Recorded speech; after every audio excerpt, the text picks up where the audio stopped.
For your listening enjoyment, John Lund as Johnny Dollar. Mitchell, Johnny. What do you know about the land of milk and honey? Oh, at 4:30 in the morning. The sun's been up for 3 hours in Beirut, Lebanon. And it's shining brightly on a happy man by the name of Brett Cunningham on a shipwrecked yacht. Insured by you? Uh-huh. How much is Cunningham happy about? $90,000. I don't blame him. Good night, Mitch. The yacht went down in calm weather on a smooth sea, Johnny. Johnny? Well, I've always wondered what milk and honey taste like.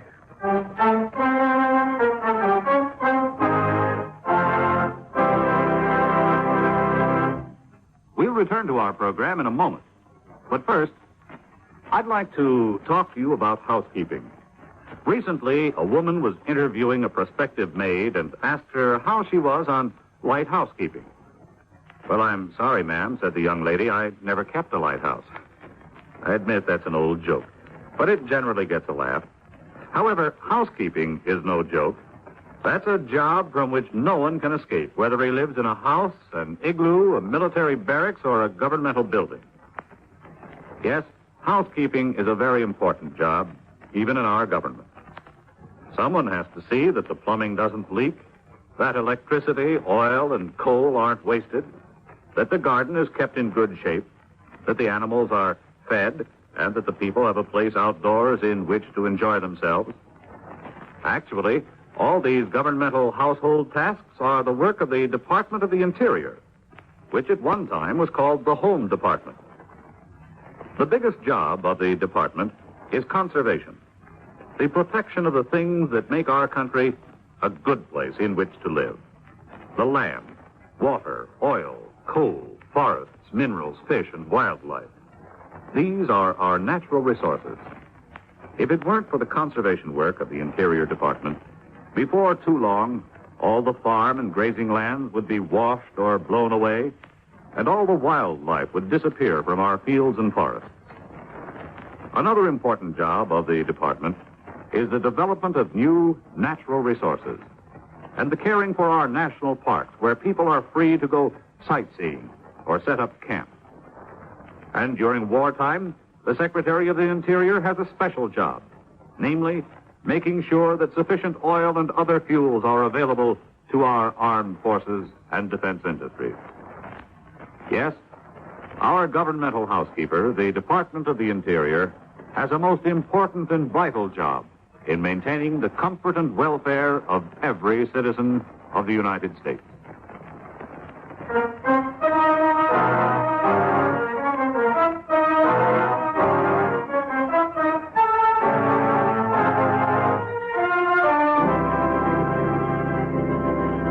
Expense account submitted by Special Investigator Johnny Dollar to Home Office, Eastern Indemnity and Insurance Company, Hartford, Connecticut.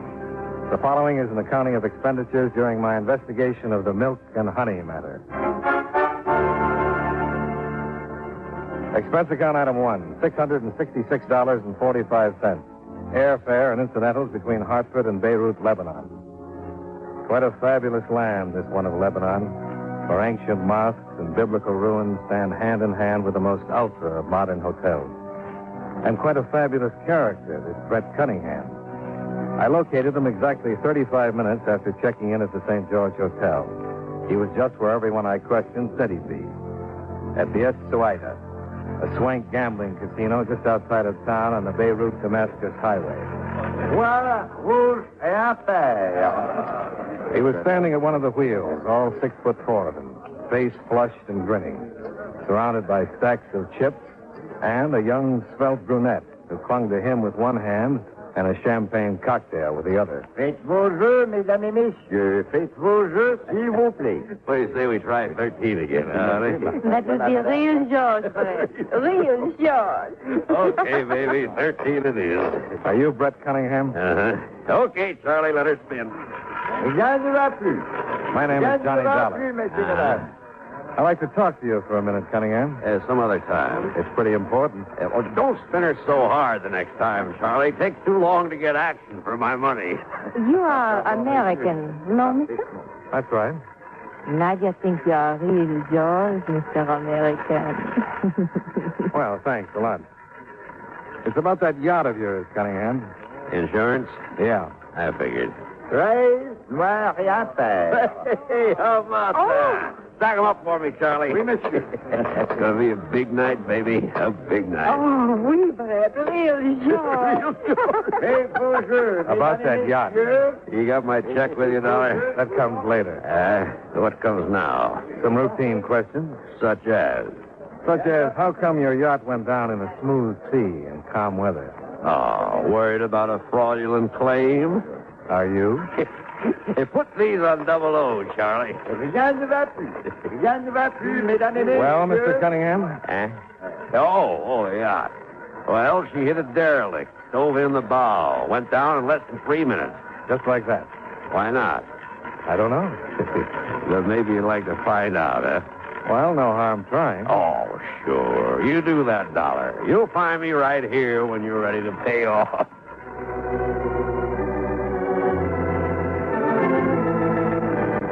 Expense account item 2, $7.50. Cab fare to the casino and back to the harbor in Beirut. Obviously, I was getting nowhere trying to compete with a wind streak and the sultry Nadja for Brett Cunningham's attention. But I figured I might do better with the man who'd sent in the official report on the sinking of Cunningham's yacht, Port Commissioner Floro.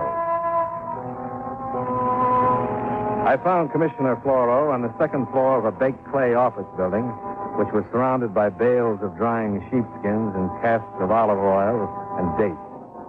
A wheezing electric fan fought a losing battle with the overpowering heat, but it did succeed in spreading the odors around to maximum effect. I regret that you have been welcomed by this unseasonable heat wave, Monsieur Dollar. It's a very unusual weather for Beirut at this season of the year. I'll overlook the weather, Commissioner, in exchange for some information. Oh, you have not read my official report on the sinking of Monsieur Cunningham's yacht? I've read it, yes. Then it is not explicit enough for your purposes? Well, I'm not sure. Would you mind running over the highlights for me again? No, not at all. At approximately 10:23, the evening of the 28th of November, Monsieur Cunningham's yacht, the Happy Times, struck a submerged derelict some 200 meters off the coast of Lebanon. It went down within 3 minutes' time. There's no question about that being the cause of the sinking? We have a sworn affidavit to that effect, signed by Monsieur Cunningham and one sailor out of the crew of 8 who survived the sinking with him. No other witnesses? None. Anything else to back up their statement? A Lebanese gunboat proceeded to the scene the next day. It found considerable floating debris, such as deck chairs, life preservers, and a large pool of oil. Also, it located the derelict, which was reportedly responsible for the accident, and destroyed it with gunfire. No sign of the yacht itself? Sounding equipment located it resting on the bottom in some 70 fathoms of water. Where was Cunningham going when he hit that derelict? He was en route from Istanbul, Turkey, to Beirut. Pleasure trip? Oui. What about Cunningham himself? He has visited Beirut several times during the past year. Apparently wealthy, his source of income is unknown to us. He devotes much of his time to gambling while here. Any business associates? Friends? Only the croupiers. And that girl, Nadja? There are many like her here in Beirut. With Monsieur Cunningham, it is a different one each visit. Well, thanks for your trouble, Commissioner. Pas de quoi, Monsieur Dollar. However, I have the feeling you are not entirely satisfied with the results of this interview. It was a clear moonlit night, Commissioner. A calm sea. There must have been lifeboats aboard. That is correct. I was just wondering why only 2 survivors out of a crew of 8. You find it a disturbing factor, Monsieur? Don't you? Yeah, my duty ends with the factual reporting of what has occurred, Monsieur Bernard. So does mine. Before I left him, Commissioner Floro gave me the name and the address of the sailor who'd survived the sinking. I found him deep in the native quarter behind the bazaars on a narrow, twisting street black with shadows that was called El Ekbad.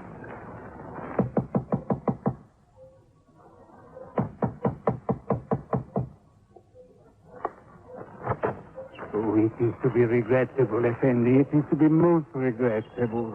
What is? My sweethearts, Effendi, they are so delicate, so sensitive. It is their feeding time. Interruptions disturb them. You understand. You talking about those birds in there? My sweethearts, Effendi. My lovely feathered darlings.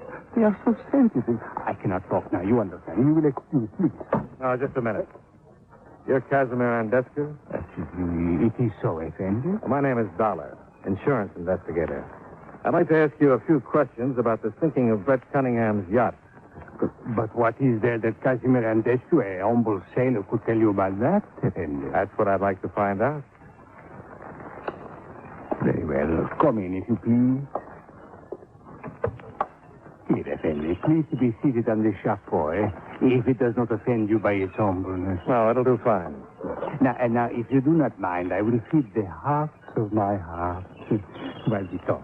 They are so hungry, poor things, and they're so sensitive. Oh, go right ahead.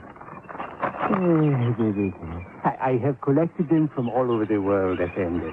My favorites, such as Fatima here, I take with me on all my voyages. I'm interested in your last voyage. What happened?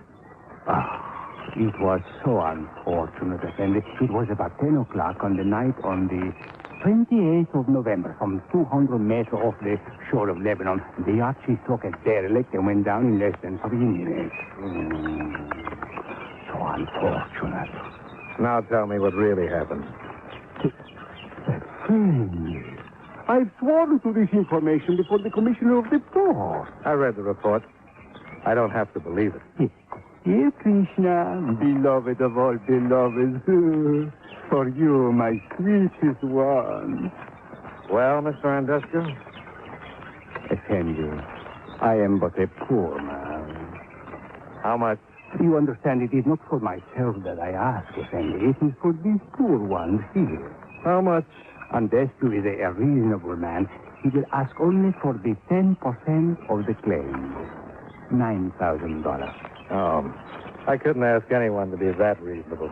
Is it 6,000, perhaps? 500. Effendi, my ancestors would shorn me in paradise. Well, that'd show pretty good taste. 500. Oh, it is most regrettable, Effendi, but Andescu can tell you nothing.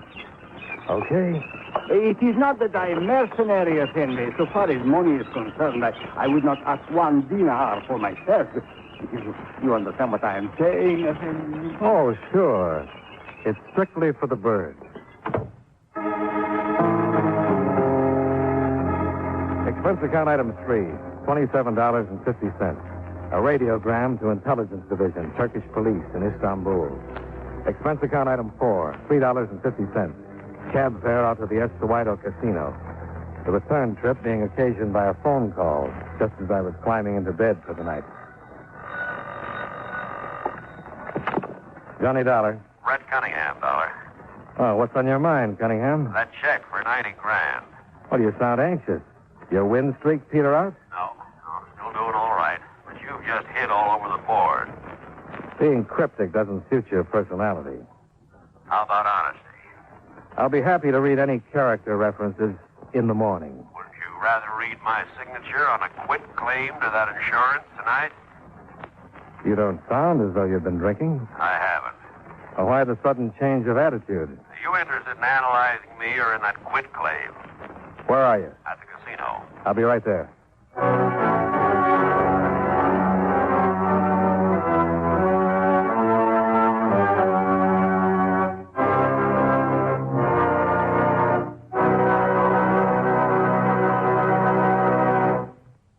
You know, many great men have attained the highest office in our land, the presidency of the United States. Can you guess the name of this man?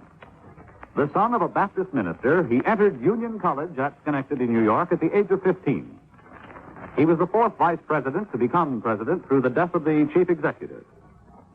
One of his first acts as president was the signing of the Civil Service Act. The territory of Alaska was organized during his administration, and standard time was adopted throughout the country. If you don't know his name by now, here are 2 more clues. While he was president, the American Federation of Labor was organized, and the Brooklyn Bridge was completed. Who was he? Chester Allen Arthur, 21st President of the United States. His life is part of your American heritage.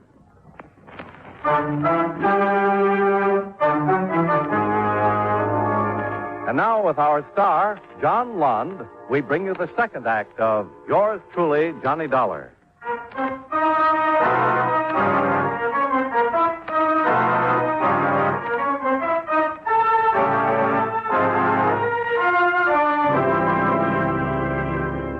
I was stopped at the edge of the casino parking area by an efficient-looking Lebanese police sergeant. Over his shoulder, I could see portable floodlights, a rope-back crowd, a twisted heap of metal that was once an automobile, and the slim, dapper figure of Port Commissioner Floro. I managed to catch Floro's eye, and he waved me inside the rope and past the guard. May I ask why you have returned here to the casino at this hour, Monsieur Dollar? Well, I'm not a gambling man, Commissioner. It was to see Monsieur Cunningham, then. That's a reasonable guess. You have arrived too late, Monsieur. Is that Cunningham's car? Oui. Explosive wire to the starter. As you can see, his death must have been practically instantaneous. Yeah. Efficient, if not neat. Hey, why did you wish to see Monsieur Cunningham at this hour? He called me. He said he was ready to sign a release on his insurance claim. Oh, and why should he do that? I don't know. And this won't help to clarify it any.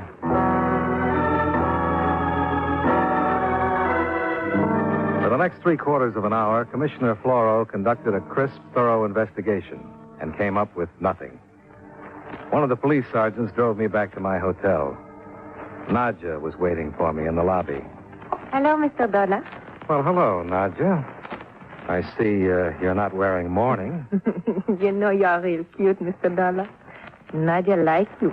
Nadja liked Brett Cunningham, too. Oh, sure. Brett, he was real yours. Only now Brett is real dead. So now Nadja likes Mr. Dollar. Oh, sure. Only Nadia likes something better than both of you. Well, now, that couldn't possibly be money, could it? You're so funny, Mr. Dollar. But of course it is money. $90,000. American. Did Cunningham promise you that insurance money? Oh, yes.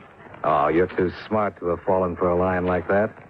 And you must know that now, if the claim proves valid, it goes to Cunningham's heirs. Sure.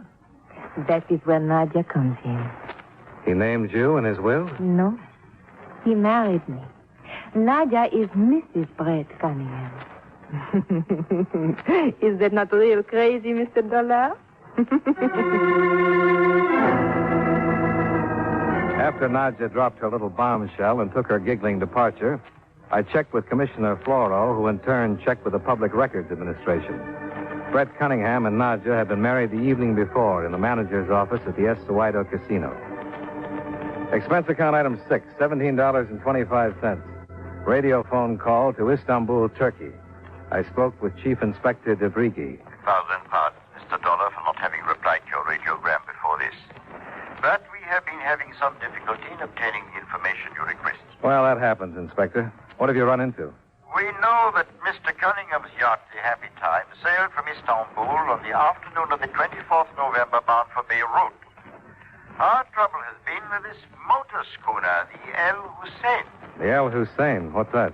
Oh, a ship of Lebanese registry, 400 tons, launched in 1923. It was being towed by Mr. Cunningham's yacht. Who is the registered owner, Inspector? That is what has taken the time, Mr. Dollar. We have no record of him in our files. We've been unable to learn anything about him. His name is Casimir Andescu. A quick run over to the native quarter verified what I was already pretty sure of. Andescu had flown with his birds of a feather. Expense account item 6, $55 for the rental of a motor launch, equipped with skipper, hand winch, 100 fathoms of good steel chain, and a number of grappling hooks. We sailed out of Beirut Harbor and headed northward up the coast of Lebanon.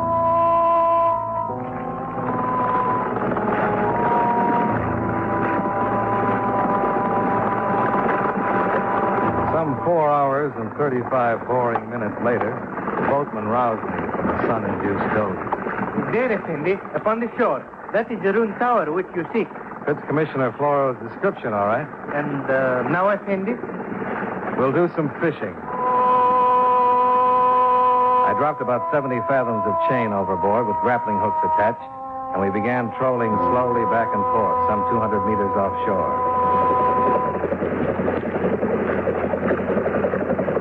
Approximately 2 hours before sundown, we got our first flight.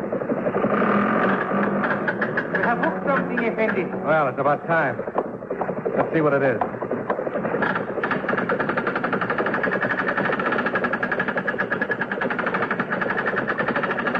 Suddenly, someone objected to our finishing the job. He's shooting, Effendi. It is coming from the shore. From that ruined tower, I think. Come on, let's get out of here.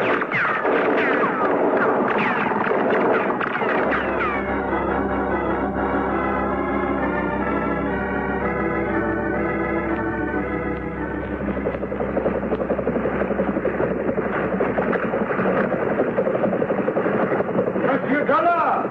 Is that you, Monsieur Dollar? Yeah, it's me, Commissioner.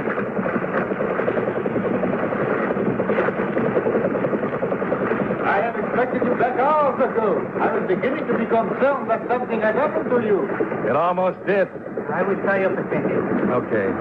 Watch it.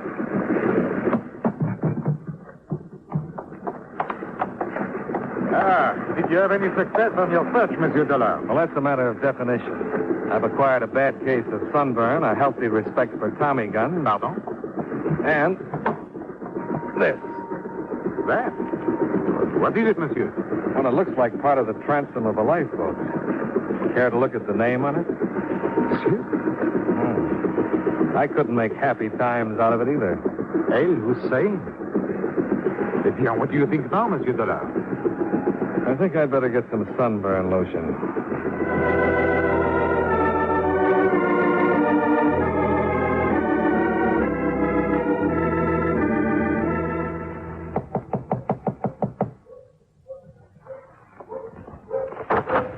Oh, it is you, Mr. Dollar. Oh, what has happened to your face? It looks so funny. I was hoping you'd skip the compliments and invite me in. Oh, sure, Johnny. Thanks. You come here not to pay neither the check, Johnny? I'm going to do something better than that. You're real crazy, Johnny. Nadia likes you. How well do you like Casimir Andescu? Him?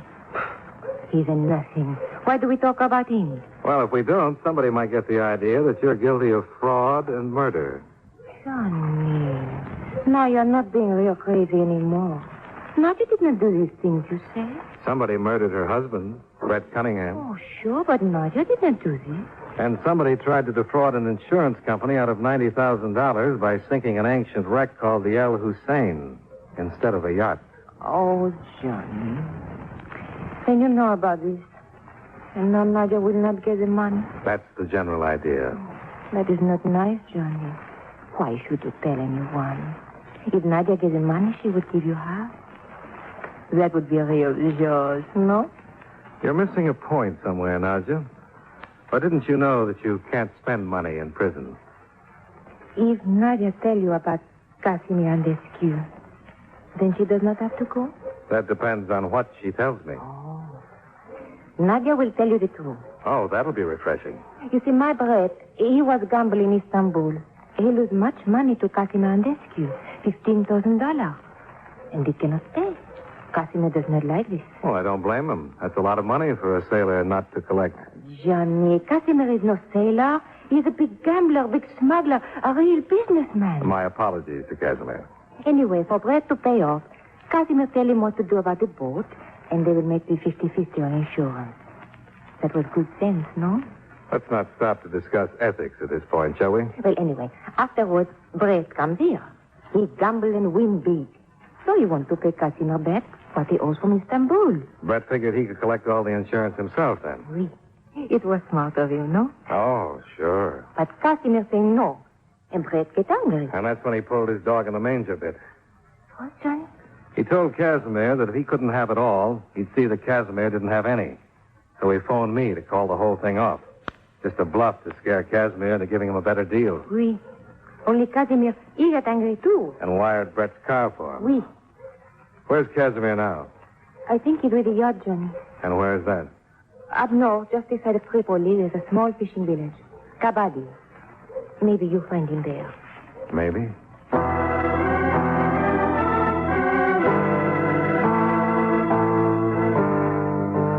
It's some 80 kilometers up the coast road from Beirut to Kabadi. Commissioner Floro's car made it in slightly less than an hour. It took some 40 minutes longer to make a few discreet inquiries and to locate the yacht in a well-concealed inlet.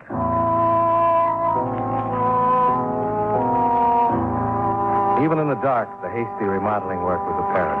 A dummy stack, paint job, some false superstructure work. He couldn't have looked much like the trim yacht that had departed Istanbul a week or so ago. And even in the pitch dark below decks, it wasn't too tough to tell where Casimir Andescu was keeping himself. Please, Effendi, I regret, but that is final. We want to talk with you, Andescu. That is so regrettable, Effendi. But it is night and sleep time for my sweethearts. They are so sensitive. To have their slumber disturbed would upset them for days. You weren't that considerate about Brett Cunningham. Oh, that one. A man of immoral stature, Effendi, without honesty or scruples. To such a one, the fate which befell him was most just. You pulled a few fast shuffles in your time, too. Effendi, you are attempting to approach me, please? I should dislike very much to disturb my beloved with the sound of the firearms. You have no idea how objectionable the noise is to Fatima and the others. You weren't so particular about the noise you made with that Tommy gun. Yes. A regrettable incident. Unfortunately, the heat refraction upon the water disturbed my aim. Obviously, your fishing expedition was successful. Successful enough to provide ground for your arrest on charges of fraud and murder, Monsieur Andescu. Yeah. That is most regrettable, Effendi.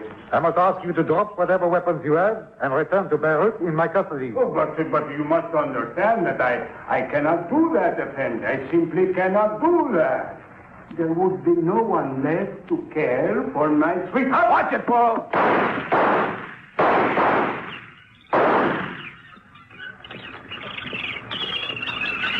Laurel? All right, Monsieur Dillon. Shine your light into that corner. See? Andescu should not have attempted to battle his way out, Dollar. It was the wrong thing for him to do. He was right about one thing, though. Oh? Those birds did object to the noise.